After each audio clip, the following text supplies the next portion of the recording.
My name is Violette, and I'm 28 years old. 3 years ago, my life started falling apart in a way I couldn't understand at first.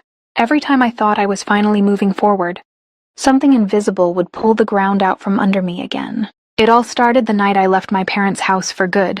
Our relationship had never been easy, but that night the argument turned into something final, cold, sharp, and permanent. I walked out with 2 suitcases and the quiet belief that at least now I could finally build my own life. I had a degree, I had good references, I even had some savings that could support me for a few months while I searched for work. At first, everything seemed normal. My first interview went great. The manager smiled, shook my hand, and told me they'd call me soon. But they never did. Then the same thing happened with the second interview, and the third, and the fourth. Every place that had seemed excited to hire me suddenly went silent. Weeks turned into months. I kept applying, kept interviewing, kept believing that eventually something would work out. But nothing ever did. Finally, one receptionist I had spoken with before called me back after an interview. Her voice sounded nervous, almost apologetic. She said quietly, "I probably shouldn't tell you this, but your parents called here." I froze. Then she continued, "They said you had a criminal record." At first I laughed because it sounded ridiculous, but then the weight of her words settled into my chest like a stone. That's when I realized the horrifying truth. For 3 years, parents called every job I applied to, told them I had a criminal record. Every interview, every application, every opportunity. They had been behind all of it, quietly destroying my future. I messaged my father immediately, hoping maybe there had been some misunderstanding. His reply came a few minutes later. It was only one sentence. "Dad, text me. Come home and apologize and maybe I'll stop." That was the moment I understood the truth. This wasn't about protecting me. It wasn't about anger. It was about control. My parents wanted me back under their roof, under their rules, and they were willing to sabotage my entire life to make it happen. But I refused. I kept applying for jobs, hoping eventually I could outrun their lies. Instead, things only got worse. In a small town, rumors spread fast. Employers talked to each other. My name slowly became connected with something suspicious. Something criminal. Something nobody wanted to risk. My savings ran out faster than I expected. Rent turned into late notices. Late notices turned into eviction. And before I could fully process how far everything had fallen, I was standing outside my apartment building with 2 suitcases and nowhere to go. I was homeless for 8 months. Those months felt like living inside a slow nightmare. At first I slept in my car. When I had to sell it just to survive, I slept on buses, in waiting rooms, and sometimes behind a small laundromat that stayed open late enough to feel safe. Every day I kept applying for jobs. Every day I hoped someone would see me as a person instead of a rumor. But every time I got close to being hired, something changed. An interviewer would suddenly grow distant, or I'd receive another polite email, saying they had decided to move in another direction. I knew exactly what it meant. My parents were still calling. Sometimes late at night my phone would buzz, and it would be another message from my father repeating the same cruel sentence, "Come home and apologize, and maybe I'll stop." The worst part wasn't the hunger. It wasn't the cold nights. It was realizing that the people who were supposed to protect me were the ones destroying me. After 8 months, something inside me changed. I stopped expecting help. I stopped believing things would magically improve. I focused on surviving one day at a time. Then one afternoon, everything changed.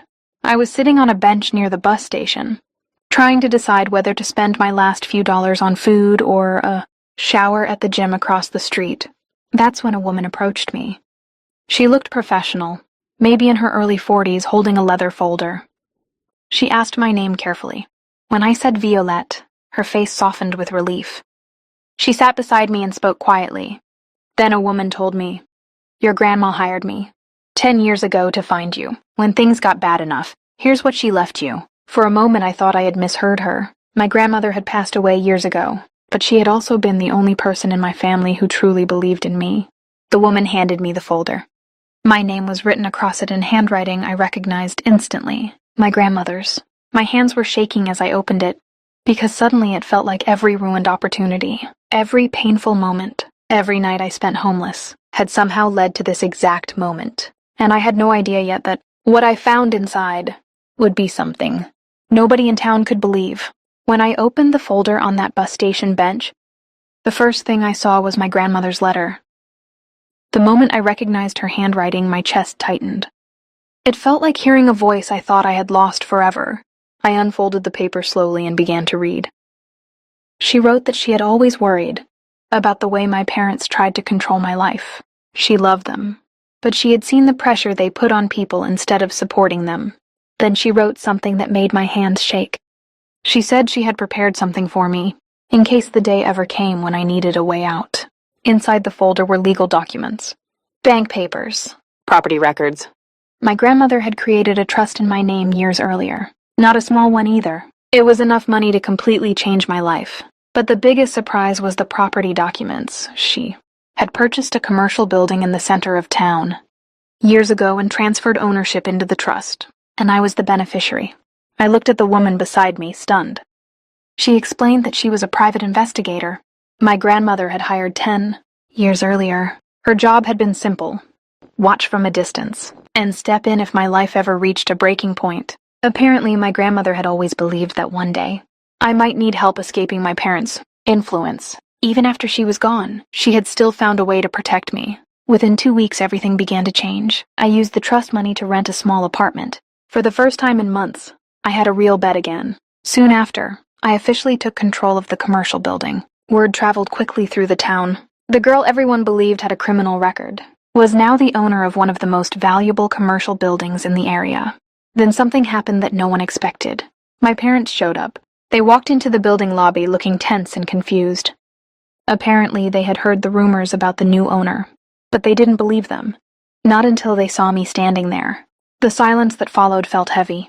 My father looked completely shocked. The daughter he had tried to control by destroying her life was now the owner of the building his own business rented space in. He opened his mouth like he wanted to say something, but no words came out. I remembered every message he had sent me.